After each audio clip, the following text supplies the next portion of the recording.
Welcome to ಜ್ಯೋತಿ ಲಾಗ್ಗೆ ಸ್ವಾಗತ. ನಾನು ಇವತ್ತಿನ ದಿವಸ ಮೆಂತ್ಯ ಸೊಪ್ಪಿನ ಪಚಡಿ ಮಾಡಕತ್ತೀನಿ. ರೊಟ್ಟಿ ಜೊತೆ ಇದನ್ನು ತಿನ್ನೋದು.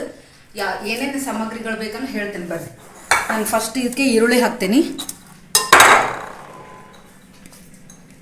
ಮತ್ತು ಹೆಚ್ಕೊಂಡಿರೋಂಥ ಮೂಲಂಗಿ ಐತಲ್ರಿ, ಕೊಚ್ಕೊಂಡಿರೋದು ಅದನ್ನು ಒಂದು ಮೂಲಂಗಿ ಹಾಕ್ಕೊಳ್ತೀನಿ. ಇದು ಹೆಲ್ದಿಗೆ ಭಾಳ ಚಲೋ. ನೀವು ಸೊಪ್ಪು ತಿನ್ಕೊತಿದ್ರೆ ನೀವು ಹೆಲ್ದಿಯಾಗಿರ್ತೀರ. ಇನ್ನು ತಿನ್ಕೊತಿದ್ರೆ ರೊಟ್ಟಿ ಜೊತೆ ತಿಂದರೆ. ಆಮೇಲೆ ಮೆಂತ್ಯ ಸೊಪ್ಪು ಹಾಕಿದೆ. ಆಮೇಲೆ ಒಂದಿಷ್ಟು ಕೊಬ್ಬರಿ ಹೆಚ್ಕೊಂಡೇನಲ್ರಿ, ಕೊಬ್ಬರಿ ಹಾಕ್ಕೊತೇನೆ.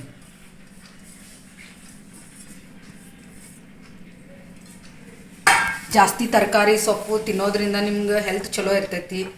ಹೆಲ್ತ್ ಬೆನಿಫಿಟ್ ಭಾಳ ಐತ್ರಿ ಇದರಲ್ಲೆಲ್ಲ. ಮೆಂತ್ಯ ಸೊಪ್ಪು, ಮೂಲಂಗಿ ಎಲ್ಲನೂ ಮಾಡ್ತೇವಲ್ಲ ಕಲಸಿ. ಈ ರೊಟ್ಟಿ ಜೊತೆ ಕಾಂಬಿನೇಷನ್ ರೀ ಇದು. ನಾವು ಮನೇಲಿ ದಿನ ಮಾಡೋದ ರೀ ಇದನ್ನು.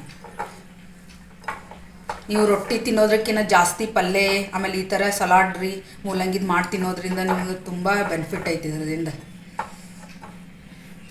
ಇದಕ್ಕೆ ನಾನು ಒಂದು ಸ್ವಲ್ಪ ಉಪ್ಪು ಹಾಕ್ತೇನೆ ರೀ. ಇದಕ್ಕೆ ಕಲಸಿದ್ನೆಲ್ಲ ಒಂದು ಸ್ವಲ್ಪ ಉಪ್ಪು ಹಾಕ್ತಿದೆ. ಮತ್ತು ಒಂದು ಸ್ವಲ್ಪ ಗುರೆಳ್ಳು ಪುಡಿ ಗೊತ್ತಲ್ರಿ ನೀವು, ಹುರಿದು ಮಾಡ್ಕೊಂಡಿರ್ತಿರಲ್ಲ ಅಡುಗೆಗೆ, ಅದನ್ನೊಂದು ಸ್ವಲ್ಪ ಗುರೆಳ್ಳು ಪುಡಿ ಹಾಕ್ತೀನಿ ನಾನು. ಆಮೇಲೆ ಒಂದು ಸ್ವಲ್ಪ ಖಾರ ಹಾಕ್ತೇನೆ ರೀ, ಸ್ವಲ್ಪ ಖಾರ ರೀ. ಆಯ್ತು ರೀ, ಇಷ್ಟೇ. ಆಮೇಲೆ ಇದು ನಿಂಬೆಹಣ್ಣು ಒಂದು ಹಾಕ್ತೇನೆ ನಾನು ರೀ.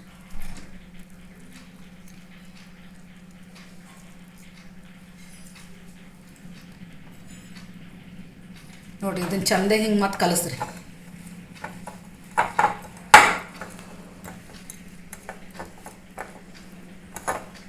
ನೋಡಿರಿ, ಇಷ್ಟ ರೀ. ಭಾಳ ಈಜಿ ಐತ್ರಿ ಮೆಥಡ್ ಇದು. ಸಿಂಪಲ್, ಪಟಾಪಟ್ ಅಂತ ನೀವು ರೆಡಿ ಮಾಡ್ಕೊಳ್ಬೋದು. ರೊಟ್ಟಿ ಮಾಡಿ ರೊಟ್ಟಿ ಜೊತೆ ಇದನ್ನು ತಿನ್ಬೋದು. ಇದನ್ನು ತಿನ್ನೋದ್ರಿಂದ ನಿಮ್ಗೆ ತುಂಬ ಹೆಲ್ದಿಯಾಗಿರ್ತೀರಿ. ಆಮೇಲೆ ಇದೆಲ್ಲನೂ ವೆಜಿಟೇಬಲ್ ಜಾಸ್ತಿ ತಿನ್ಬೇಕಂತ ಹೇಳ್ತಿರ್ತಾರಲ್ರಿ ಎಲ್ಲರೂ. ಹಾಗಾಗಿ ನಾನು ಜಾಸ್ತಿ ಇದನ್ನು ಭಾಳ ಪ್ರಿಪೇರ್ ಮಾಡ್ತೇನೆ ರೀ ವೆಜಿಟೇಬಲ್. ಲೈಕ್ ಮಾಡಿರಿ, ಶೇರ್ ಮಾಡಿರಿ, ಸಬ್ಸ್ಕ್ರೈಬ್ ಮಾಡಿರಿ.